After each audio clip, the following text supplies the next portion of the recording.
Bonjour à tous, nous sommes ravis de vous retrouver pour un nouveau CVD. On commence avec le contexte. Tout d'abord, côté marché-action, les marchés évoluent positivement depuis le début de l'année, notamment en Europe, et ce pour plusieurs raisons.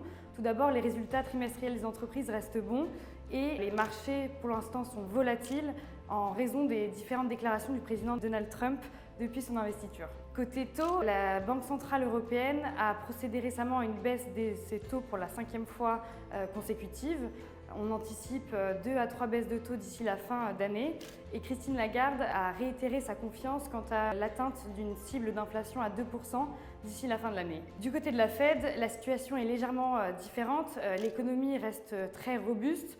Le marché de l'emploi se tient bien. La trajectoire sur les taux est du coup plus incertaine. En effet, Jérôme Powell a maintenu dernièrement ses taux hauts alors que la politique de Trump est anticipée comme pouvant avoir des tensions inflationnistes. On peut conclure en allant en Chine. La situation macroéconomique reste compliquée et les tensions commerciales, on le voit bien en ce moment, peuvent s'escalader entre la Chine et les États-Unis.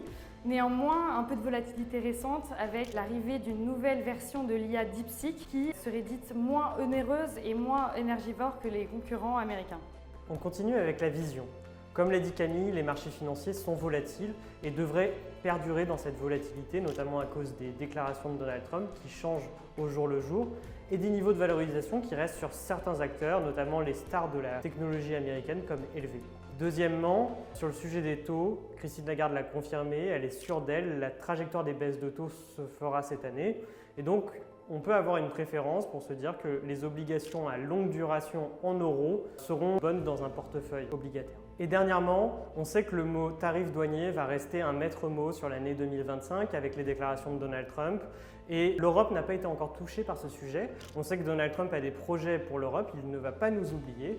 Et donc, on peut s'attendre à une volatilité qui pourrait être plus forte sur l'Europe sur les prochaines semaines en fonction des déclarations du président américain.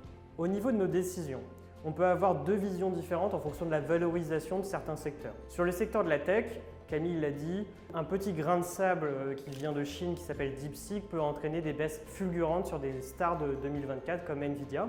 On trouve néanmoins que la thématique reste porteuse et restera sûrement une méga tendance sur les prochaines années. Et donc ça peut être intéressant dans ces phases de volatilité où le marché prend peur de se réinvestir prudemment sur ces sociétés qui sont assez chères en bourse. Puis après, on a l'ensemble du reste du marché et la croissance bénéficiaire devrait être importante sur ces autres secteurs qui sont en phase de rattrapage après plusieurs années où la tech a brillé et que les autres secteurs n'ont pas brillé. Et donc on considère qu'il faut continuer, notamment aux États-Unis, de se renforcer sur les autres secteurs.